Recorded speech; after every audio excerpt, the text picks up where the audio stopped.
برادر جانا سر اخبار سر کردیم.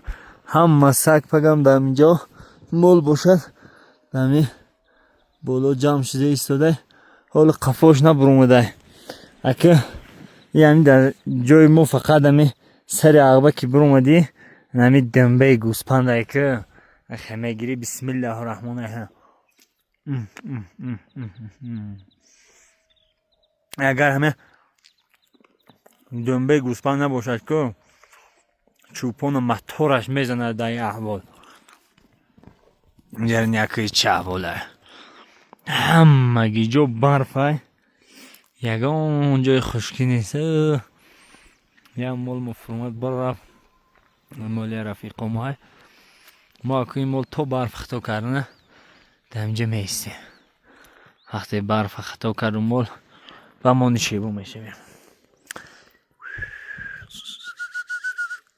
کچک چما بید دگم شو و شب شما با افقال میتونم گرنگ نکنید در اینجا در سر اقبا خدم گوش نهم حال با شما.